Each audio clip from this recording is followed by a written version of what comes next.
Hello my beautiful watchers and welcome to the 100,000 subscribers The Dom Q&A. I know I kind of promised I'd do something a bit more interesting for 100,000, but when the time finally came, nothing occurred, so yeah, we're just doing this again, yay! So it turns out I was one of the first people to get the new design of the silver play button, because the old ones were like a glass picture frame with the silver play button inside. This one is a solid piece with like a mirror design for the silver play button, so I think I like this one slightly more, so that's all good. I'm kind of nervous about doing this video because this is the first time ever that I've done something completely unscripted. Like, everything you've seen until now has been significantly scripted. Even if it looked like it's not, I will have written the script to make it look like I'm just saying things off the top of my head, because it is my worst fear that I'm just going to trail off in... So yeah, this could be an absolute disaster, but I'm just trying to get a bit better at doing off-the-cuff ad-lib stuff, because I'm doing some like live stuff at Con Bravo, doing my own panel and stuff like that, so I'm trying to get better at it, so apologies if this is really rambly and slurry and all the stuff I usually am in person. You might also notice the occasional t-shirt or haircut change throughout this, because I'm sort of doing this in between other projects as we go. Okay, first question please. Hup! Hello, the beautiful Dom. I am Sealoof the Floofy Loofy, and my question to you is, what are your thoughts on friendly monsters? AKA the monster under the bed that protects the small child sleeping above them, or the vampire werewolf lover who manages to be sweet and tender to their love but will rip out throats if anyone threatens them. To be clear, I don't mean someone like Christian Grey, who is absolutely a monster even to the one he's supposed to love. I mean a monster who is genuinely kind and sweet and caring to someone, respects their space, personal life and choices, and will support them in their endeavors, but has this other side to them that either causes some issue in society, because they drink blood, or regularly, because they turn into a murder monster once a month and need to be locked up for the duration, or because if anything legitimately threatens their lover's life, they'll rip out throats and murder before their love can be physically harmed. Thank you so much for taking the time to answer, and I hope you have a wonderful day. Sealoof away! Okay, well, first of all, I really like the picture of me punching Christian Grey in the face. That was lovely. I was with you until the rip out the throats part, because, I mean, that's murder. I mean, take away the romance of them being a monster, like a vampire or werewolf, and imagine them just as a human. Like, okay, yeah, my boyfriend's really nice, but he does kill people occasionally.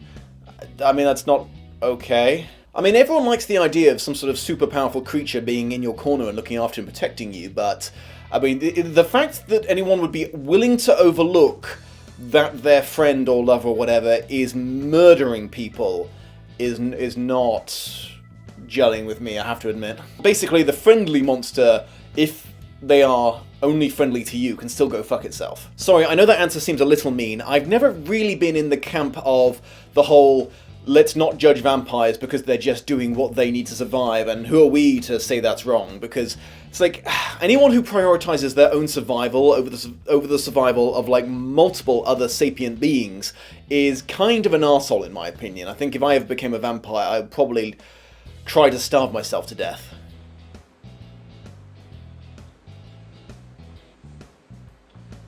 Hello, Dom. Dominic. The Dom. I'm an aspiring YouTube creator myself, and I'm actually having trouble deciding my channel name. I'm thinking about calling it Douglas. That's a nickname that I had in college. An RA misspelled my name on my dormitory door, and it stuck with some friends of mine. I really don't want to commit to a name that pins me into certain content. However, I'm not opposed to that. So my first question is, do you have any tips for choosing a name? My second question is, do you like this shot? I'm thinking this will be my main insert shot for my video reviews. My third question is, how do you decide what to do your videos on when you have a lot of interests?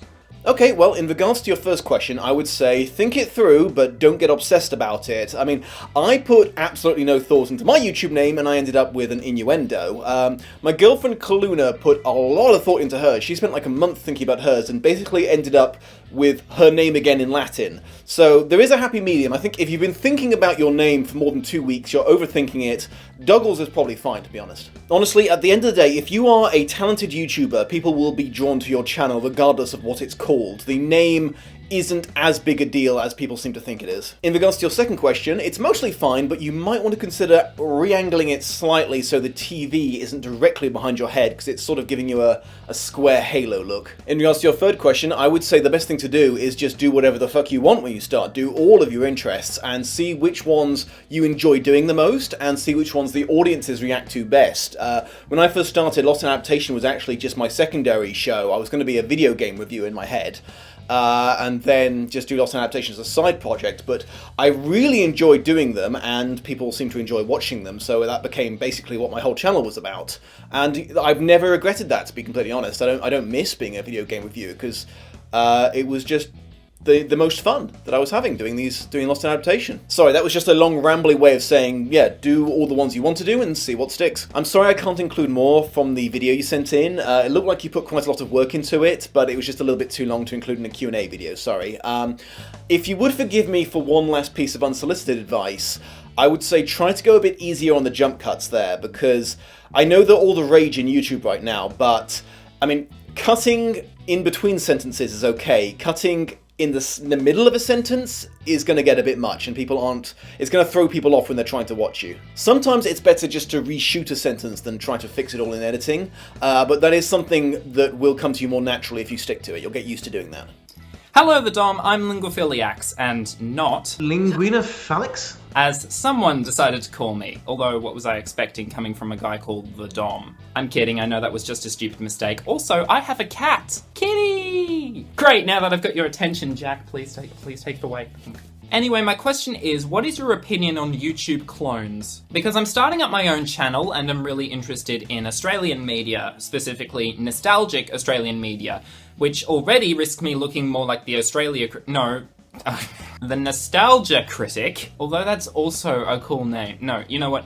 Never mind. But also some of what I want to do involves adaptations of books by Australian authors, such as Paul Jennings' stories or Emily Rodda's Del Toro Quest. And I find the way you structure your Lost in Adaptation videos to be really appealing and understandable. So basically what I'm asking is, would you have a problem with someone using some of the techniques you created in order to talk about their similar topic? For example, I'd use the term in-name only to describe an in-name only adaptation. Okay, well, first of all, kitty! But to answer your question, Phalix, no, I would have no problem with people borrowing my format. In regards to the exact example you cited, the in-name only thing, I didn't actually come up with that term. I saw it on my own TV Tropes page. Yes, I do occasionally Google myself, don't judge me. I saw the name they were using for it and I was like, well, yeah, that's kind of perfect, I'm gonna steal that. So, yeah, whoever's been updating my TV Tropes page, you are helping to shape Lost in Adaptation, so thank you for that. I mean, at the end of the day, the internet's been around for a while now, and everything's kind of been done at this point. No matter what you choose to do, there's going to be someone out there already doing it. So I wouldn't get too obsessed with who you're cloning or who you're going to end up sounding like. Just aim to be the best at whatever you're doing. Oh, hello, the Dom. It's me, the fan without a face. I'm here to respond again to your Q&A request. So, with that in mind, I actually have 3 questions I'd like to ask you. So I'll try to keep this quick and short. Okay, first off, I'm curious. You've done quite a few Lost in adaptations of Stephen King movies over the last couple of years, so I'm curious. What's your favorite Stephen King book and or movie? You can answer either or if you want, I don't really care, I'm just curious. 2. I'm curious if you'd ever consider doing like a month-long event for Stephen King-related books and movies, or adaptations, whatever. I mean, there's so many of them left that you haven't done, and it just seems like after the whole Harry Potter-a-thon, it seems like it would be a good idea. And, 3rd question. I don't know about this one, but I'm going to ask anyway. Would you ever consider doing a crossover with the Nostalgia Critic involving a Stephen King adaptation? Hello again, fan without a face. You still kind of sound like you're dying in that thing. You might want to consider becoming the fan with 1 or 2 air holes. Because I'm genuinely worried. For question 1, I would say my favourite film is The Shawshank Redemption and my favourite book is probably The Shining. Question 2, no, I don't think Stephen King is popular enough to justify me doing an entire month of it. I think too much of my audience would just get bored, so I'm going to keep on doing it every now and again. And in regards to question 3, don't anyone worry about that. He sent that in before I quit Channel Awesome, so... I mean, I would have loved to have done a crossover with Doug, but I don't really think it's on the cards anymore. Hi, the Dom. So, I was wondering, when you were growing up, or even now, did you have any crushes on fictional characters? And if so, who were they? Bye, and congratulations on 100,000 subs. I'm very proud to be one of your beautiful watchers. Oh, thank you. That means a lot to me. To answer your question, well, yeah, I was a massive nerd, so,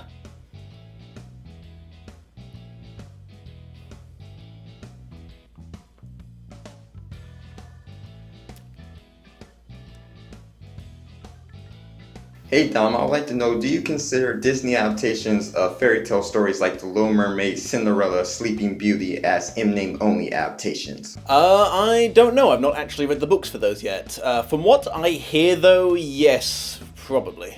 Hello, my beautiful the Dom. Congratulations on 100,000 subscribers.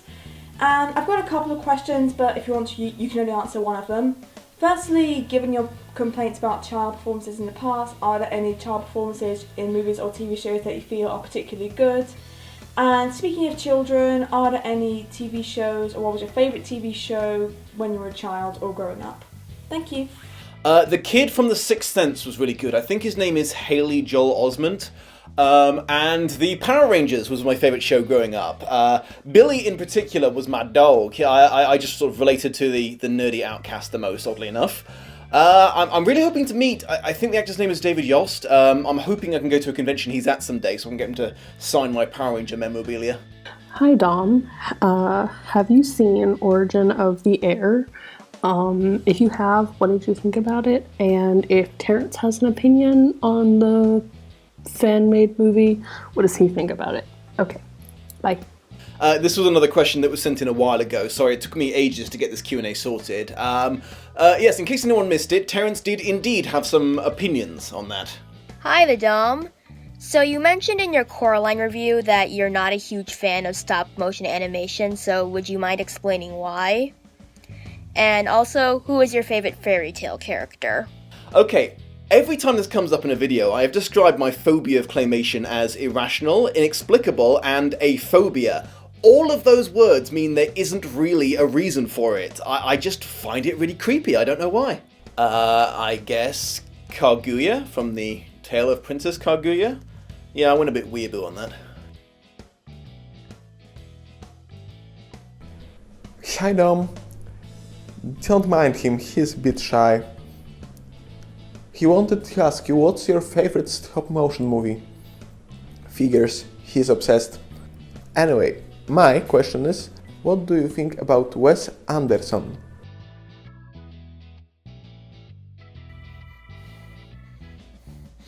Okay, well, that was just unlucky considering the last question. I guess Coraline. I liked Kubo and the Two Strings, but I wasn't like head over heels for it or anything. Oh yeah, and I also kind of liked James and the Giant Peach growing up. That was pretty good. I'm not a huge Wes Anderson fan, and I don't mean that to mean that I don't like him. I simply haven't watched a lot of his movies, partly because of my phobia of stop-motion animation, and partly I just haven't got around to it. I hear The Life Aquatic and The Grand Budapest Hotel are really, really good, but yeah, they're on my to-watch list at some point. Damn it, Dom, you emotionally vulnerable bastard. You tearing up at hitting 100,000 subscribers almost made me tear up, and that kind of surprised me because I'm usually a stone-cold bitch. Like, seriously, ask my friends. I was the only person who didn't cry at Love, Simon. But that actually leads me into my question, which is, what is the last movie that made you cry? That would be Deadpool 2, and I am not embarrassed about that in the slightest. Hey the Dom, Nolan Dean here. I was wondering, since you're such a big reader, would you ever want to explore writing any kind of fiction yourself? And also, what's the best advice you can give to aspiring creators like myself and others who are just starting out their journey with YouTube? Well, for your first question, At this point in my life, no. I don't think I'm going to try writing anything. I have in the past, but it was problematic for me for two reasons. First of all, my dyslexia was really fucking with me. It was just enough of a hindrance that I couldn't get into the flow of it, and I could never get more than a few pages done before I had to quit for like another year or so. So there was that. It was also that I really wanted to write a science fiction novel, but the problem was the science fiction that I really like is the one that's really grounded in hard science. It's definitely fiction, but the science is really clever and really grounded in reality, and the problem is I don't know shit about science, and I'm not smart enough to teach myself it, so my only option would be to write the kind of science fiction that I don't like as much, the kind of science fantasy, which is, perfectly good genre, but not what I'm really into. So that was the other problem, is that I just don't have the scientific background to write the kind of story I'd want to read myself. So yeah, that's what's stopping me right now. For your second question, that's a pretty big one. I do have some advice for beginner YouTubers that I have formulated in my own journey to trying to become a YouTuber. So I would like to share them with you guys, but I think it's a bit too long for this particular video. So if I have time, if I get through these questions quick enough, I might do a supplementary piece with it called, like, I don't know, the Dom's Guide to Beginning YouTube or something to that effect. So we'll see.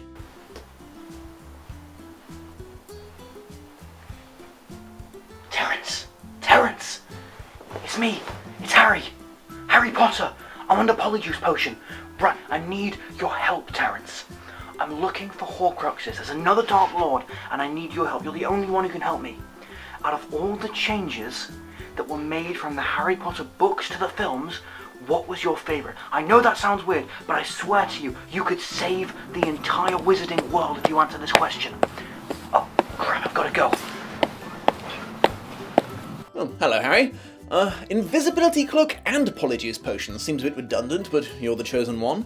Hope the wife and kids are doing well. In regards to that, if I could just mention before I answer your question, in 2 years you're going to be quite tempted to be an absolute douchebag to your son Albus and be very shouty towards him. If you can resist that urge, it may save the life of a young man named Craig and save the rest of us from having to sit through a rather lackluster play. I guess my favourite thing that the movies introduced was the individuality between things like the wizard's wands and also the house school uniforms, because I did notice in the books that they were always saying things like Harry saw a young Slytherin girl, or a handsome young Ravenclaw boy pushed past Harry, stuff like that, and I was always wondering, how did they instinctively know which house they were in if all the uniforms were just black robes, So I think that was probably my favourite change from the books.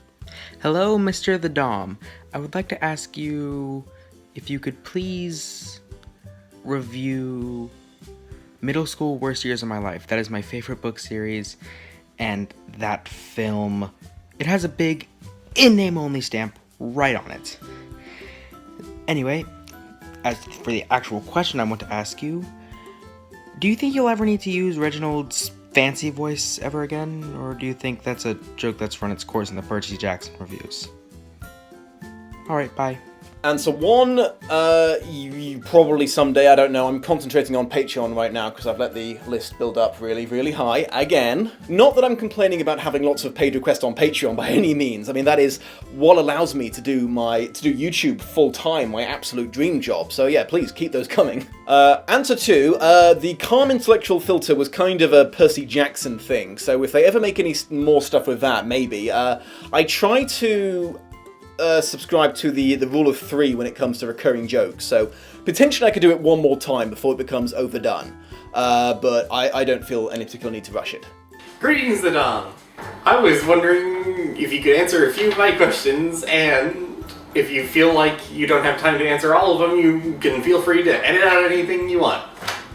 My first question is, did Petrie make the move to America with you? Also, do you think you need social media to become a YouTuber? Petrie did not, I'm afraid to say, make the trip to America with me. He's about 18 years old now, which is getting on a bit even for a cockatiel. And those guys can live for a long time, but the vet I took him to said that he probably wouldn't survive the flight. Birds his age can be quite susceptible to heart attacks if they get overexcited, so yeah, I didn't want to risk it. So very sadly, I had to leave him behind in England. He's staying with my parents now. now, and he seems to be perfectly happy with them. He's got my childhood bedroom to himself now, so yeah, he's probably happier now that I'm out of his way and not trying to talk to him all the time. I do miss him terribly sometimes. He was an angry little fucker, but he was a good friend. Oh god, I'm talking like he's dead. No, he is fine. Just for the record, Petrie is perfectly fine back in England. Yes, definitely. I make sure I keep my Twitter page and Facebook page as active as possible and always post my new videos there. I mean, word of mouth is still the most effective way of becoming popular as a YouTuber, and social media is like word of mouth plus 1,000. So, yes, if you want to have a decent chance of becoming a YouTuber, you definitely need to have a very active online presence with social media. Hello, the Dom. Molly Weasley and I have a question for you. Terrence, calm down. Molly Weasley happens to be the name of my dog. The Dom. Not only do you have Terrence and Reginald, but now you have 2 alternate future versions of yourself. Are you all living in the same apartment with Kaluna? Are they pitching in on rent and food? Are they doing their fair share of the chores? These are things the world wants to know. Reviewer-verse-wise, I'm not sure if me and Heather have decided if the Dom and Kaluna are living together in that, so I'll have to see about that. So yeah, I guess it's just the 4 guys. Got like a swinging bachelor pad thing going on. So yeah, I'm sure Terrence hogs the bathroom no end, and I imagine dystopian future Dom and utopian future Dom would get jobs, even if Terrence doesn't. So yeah, I'm sure it's working out fine. Hello, the Dom. Congratulations on your 100,000 subscribers. So, my question is, which books you've read that gave you a lasting impression, you know? The ones that go with you, the books that you will always love. Bye. There's quite a few books that have really stuck with me, to be honest. The 2 that spring most readily to mind are Night Watch by Terry Pratchett. Actually, scratch that, anything by Terry Pratchett. Every book that he's ever written has resonated with me on a deep emotional level. The other one probably being Sharp's Company, which is part of the long-running series of Sharp books, but it's probably my favourite of all of them. That really did leave a lasting impression on me because it's just so intense towards the end. What up, the Dom? It's Naomi. How are you doing? We're talking screen over screen. Anyway, I noticed that on your Lost in Adaptation to-do list, you got this baby coming up, which is one of my favourite movies. I love me some music movies. However, I did notice that in the original book, it's set in Manchester, yet the film, set in Chicago. Considering that you also talked about something similar to this in the Carline review, why do you think they do it? Because it's not like British people don't watch American movies. But it's also the fact that America will still know places like Manchester and that the UK isn't just made up of just London.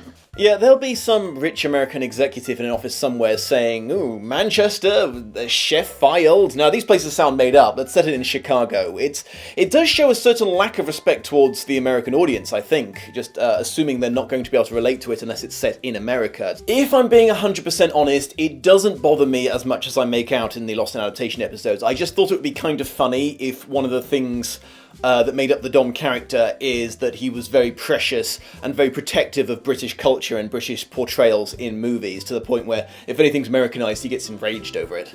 Hello, the Dom. Thank you so much for choosing my question.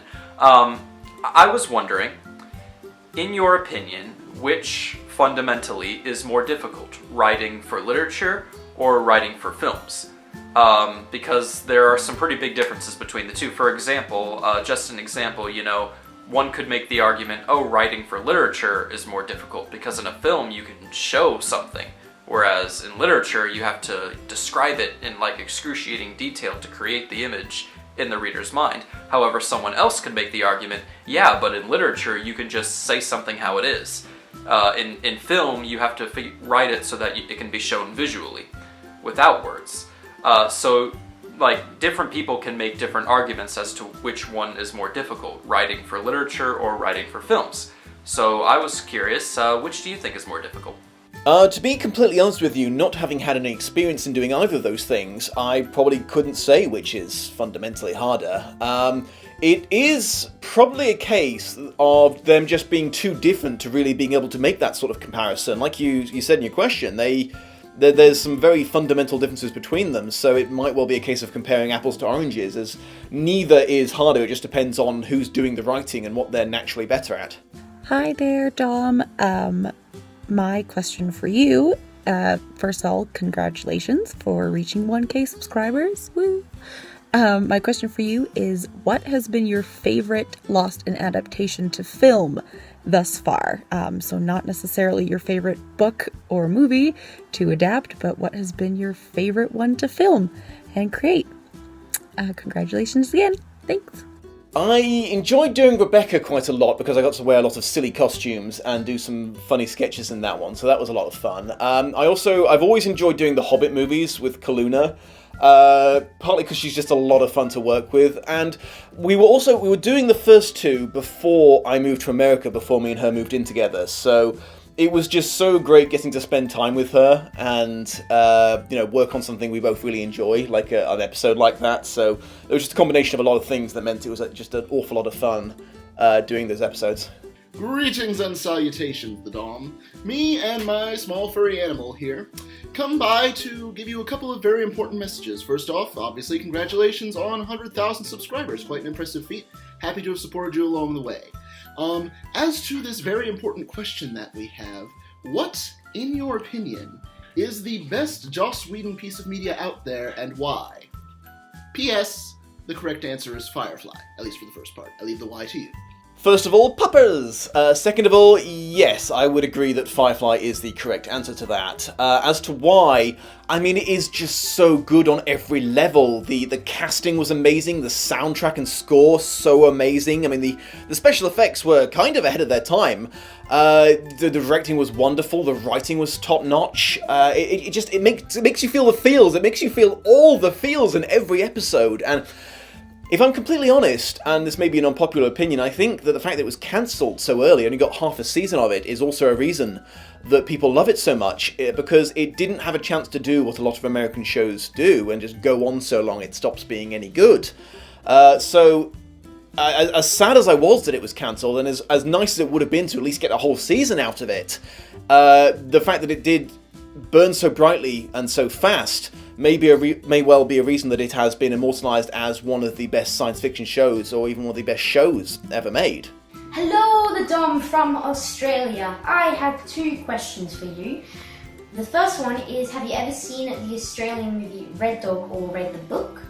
And my second question is if you've read the Ranger's Apprentice series of books by John Flanagan.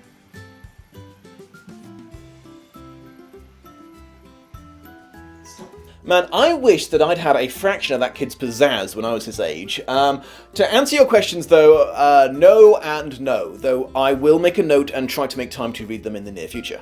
Hey, the Dom, at Cafes and Weds on Twitter here. My question for you is, how do you feel about all these gritty adaptations of books, but especially of children's books, and even gritty reboots such as Charlie and the Chocolate Factory, you could argue, and Emerald City from The Wizard of Oz? Like, I think it's crazy, but what do you think? You know, the weird thing is, when I was much, much younger, when I was like 10 years old, I was really into that sort of thing. I loved a good gritty reboot, but it's been 20 fucking years since then, and they're still bloody doing them. So yeah, I think as a whole, as a society, we're just kind of burnt out on them. We're just kind of sick of seeing them. So we just want a bit of colour, a bit of humour, a bit of happiness. And, I mean, it doesn't help that life is kind of sucky right now for everyone. So we could really use some escapism, not some sort of dark, depressing shit. So, yeah, the fact that they keep making them shows a fundamental lack of awareness of their audience. And I, for one, have just kind of had enough of them. Certainly not a groundbreaking opinion at the moment. I think everyone kind of feels that way. Hello, Dom. I believe you've mentioned a few times your love of swords. I was just wondering what got you interested in them, if you might be able to show off a bit of your collection. Yeah, sure, I'll grab a few to show you guys. As to what got me into them, I think a large part of it was just like the kind of movies I was into when I was young. The Lion, the Witch and the Wardrobe, and the sort of the Narnia themed stuff, Peter Pan, Hook, that sort of thing, all very sword heavy, so it left me with a lasting impression about swords. So a lot of it is just me trying to recreate my childhood there. And another part of it might be, again, tying it back to childhood, is my parents didn't like me playing with toy guns when I was a kid. But they were okay with toy swords and wooden swords, so we did a lot. Me and my friends played with swords quite a lot back then. So I think a lot just ties back to me trying to be a giant man-child and recreating my childhood, but with real swords. My current collection isn't as impressive as the one that I built up in Britain, not yet anyway. When it came to moving, there was just no feasible way of bringing them with me. Can you imagine taking a sword through an airport? It'd be absolutely suicidal. And the shipping costs for something as heavy as 24 swords was just astronomical. So I just basically had to start again when I got to America. But this is the first one I've got. It is Thranduil's sword from the Hobbit movies. I got it mostly because Cluna is such a huge fan of him. So yeah, it's not bad looking. It's very, very heavy to the point where I really wouldn't want to actually take it into a fight. And it's made of stainless steel, so it can't really hold the kind of edge like something made out of high carbon or anything like that. So it's basically a display sword, but I kind of like it. This is the second one I got since getting to the States. It's meant to be a recreation of Aragorn's sword, but this, if I'm completely honest, is a cheap piece of crap that I just got on a whim because it was on sale on Amazon. The blade is super thin and not nearly as big as it was in the movie. And the handle it's got like a screw tang, so you screw the pommel to make the sword more, not wobble around in the handguard. And in order to actually make it tight enough that the sword doesn't wobble, it's no longer aligned with the sword, which is, so this is very much display only, but it doesn't look bad. You have it in the sheath and keep it on the wall. It doesn't look bad there, so I haven't got rid of it or anything. I've also been using this one to test out my various sharpening techniques, because I've been trying different grinders and stuff. I can't get like a full belt grinder because they're just fucking noisy, and I live in an apartment complex, so I don't want to be an absolute jackass to my neighbours. So yeah, I don't really care if I scratch this one up, so I've been trying various different techniques of sword sharpening on it, so the blade is kind of all messed up at this point. This one is currently the pride of my collection. It's a historical recreation of Richard the Lionheart sword that he supposedly used in the Crusades.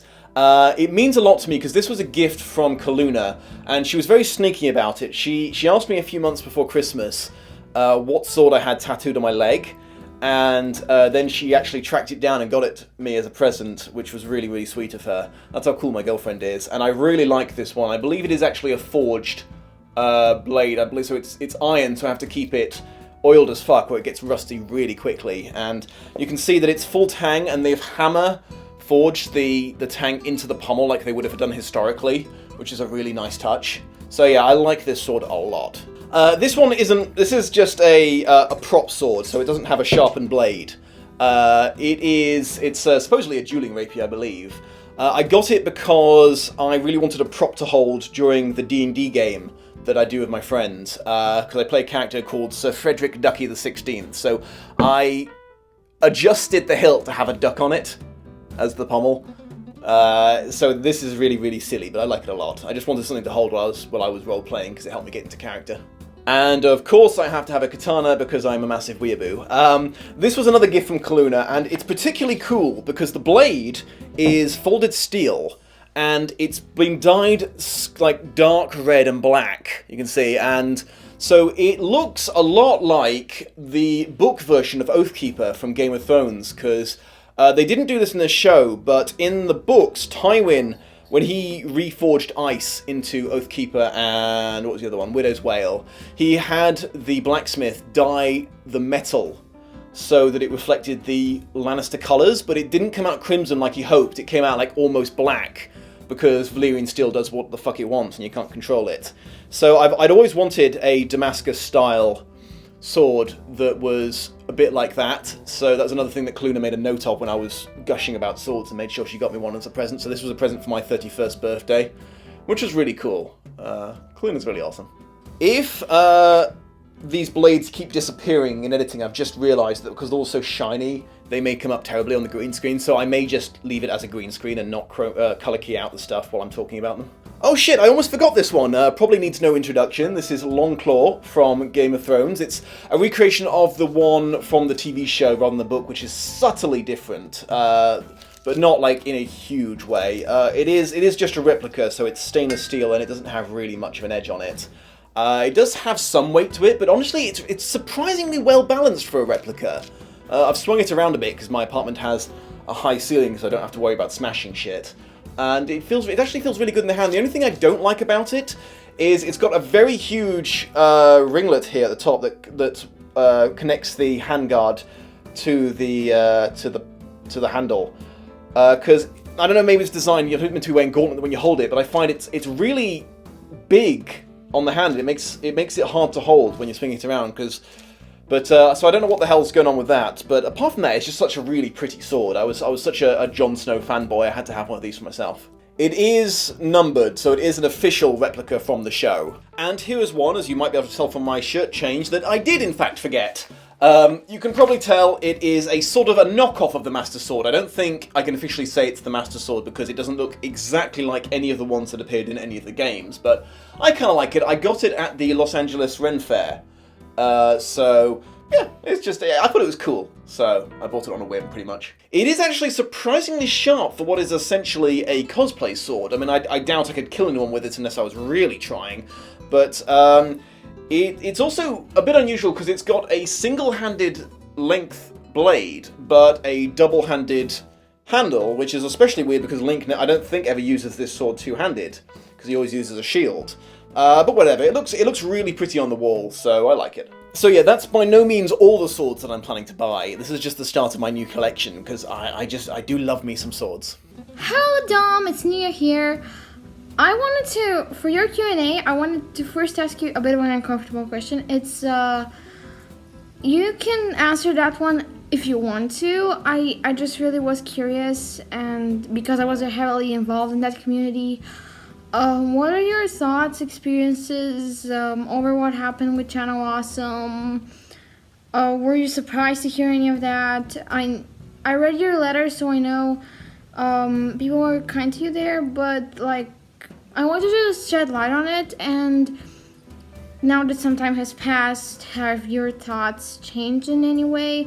That's optional, of course, you can answer that if you want, but my other question, in case you don't want to answer the first one, is what do you think of Game of Thrones Season 7? Because it was a really mixed reviewed season. And also, hey Terrence, I'm a Ravenclaw too. See ya. In regards to your first question, it is not something that I really want to talk about right now. If this would also is something I want to mention to anyone who meets me at a convention anytime soon. I won't be mad at anyone who asks me about it, but you're only really going to get a no comment out of me for at least the foreseeable future. There may come a time when I'm willing to talk about this stuff, but just not in the immediate future. There's just a lot of drama that went on. I'm not really too keen to perpetuate it. I hope you guys understand. As for Game of Thrones Season 7, I was not overjoyed with it.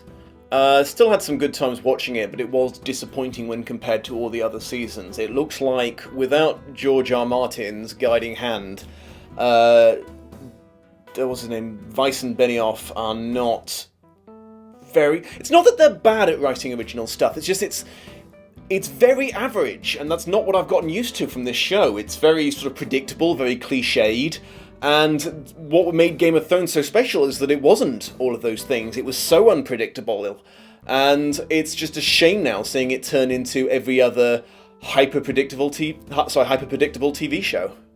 Hello, the Dom. My 3 quick questions for you are: 1, are you a Monty Python fan? 2, if you are, what is your favorite film? And 3, if you could be any component part of an aircraft, what component part of an aircraft would you be? Ciao! Yes, Holy Grail and the horizontal stabilizer and elevator, obviously. Hey Dom, congratulations on 100,000 subscribers. My question for your Q&A is, why won't you leave me alone? Because friendship!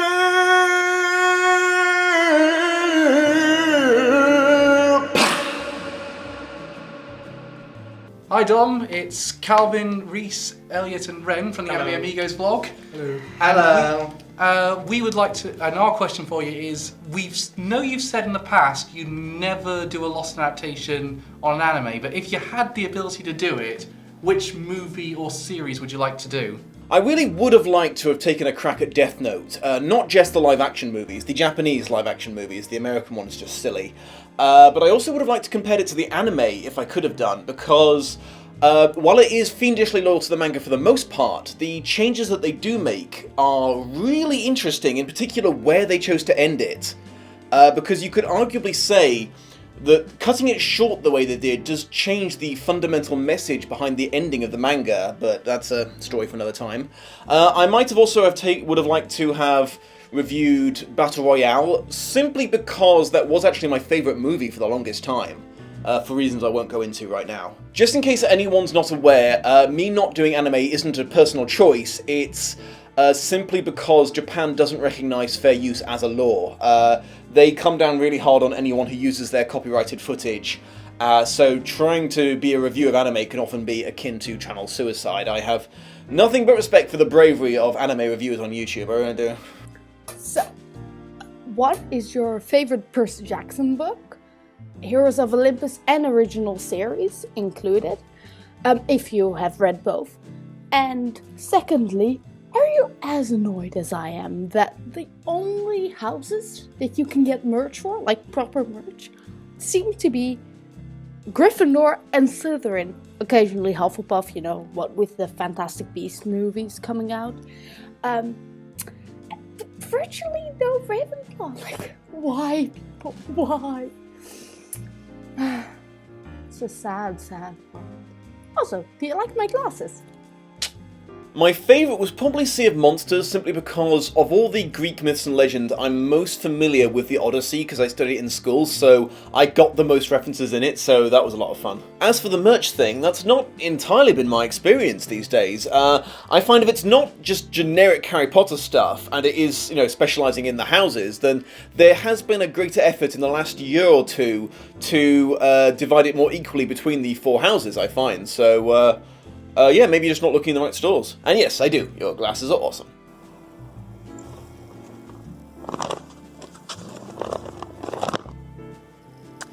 Hi Dom, it's me from Little Old Minnesota. Anyway, my question is, I know you've mentioned some of your LGBT stances in some of your videos, like Ender's Game, but anyway, I was wondering if you'd ever do like more LGBT themed books and stuff, like Love, Simon, or if it'd just be like something you can relate to. Oh, and also, I wanted to know what you thought of the new movie Shape of Water, if you've seen it.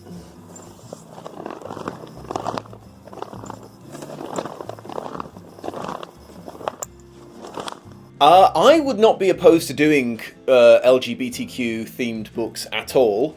If I did feel that I was getting out of my depth when it came to talking about the themes and subjects in them, there are several YouTubers I know who are very active in that community and even space their entire channel around it, so I could either do it as a crossover with them or just ask for their help, so I'm not particularly worried about that. I have seen Shape of Water and I really loved it. I felt really bad for the Russian scientist, and I felt everyone was perhaps a little bit too okay with the woman bonking the sea monster, but, you know, each to their own. Hello there, Dom, and welcome to another question for your Q&A video. Before we begin, I'd like to remind you that imitation is the sincerest form of flattery. Now, my question has to do with what you find the most challenging part of writing the scripts for your episodes, and what parts of it you find the most enjoyable. Congratulations on the subscribers. Peace. Okay, first of all, that is legit impressive. You've even managed to nail my inability to keep my hands still when I'm talking. I think I'm going to have to retire the peace thing, because now that I see it on someone else, yeah, that looks kind of ridiculous. Scripting as a whole is definitely the most challenging part of Lost in Adaptation. It basically dictates how good the episode's going to be, so you have to bring your A-game to it, and you have to try and balance humour and informative. And just writing in general isn't something that comes very naturally to me, partly because I'm dyslexic and partly just for a whole other mess of reasons. So yeah, I have to put a lot of effort into it. I have to really bring my A-game to the writing side of things, which can be exhausting. quite a lot at the time. That said, it is also very cathartic for me, because I've said in the past that Lost in Adaptation is something that I was basically doing anyway before it was even a show. I do get obsessed over the differences between book to film adaptations, so it's really like fun getting this off my chest. It's a big relief for me. I'm sorry, I know I'm not exactly answering the question you asked, because you were looking for specifics of which parts of the writing I like and don't like, but honestly, I've got no fucking clue what I'm doing when I'm writing most of the time, so I don't think I could specify which bit of it is which, if I'm completely honest. Hello, the Dom. Congratulations on 100,000 subscribers. Nice. I have 2 quick questions. One is, what do you think of my hat?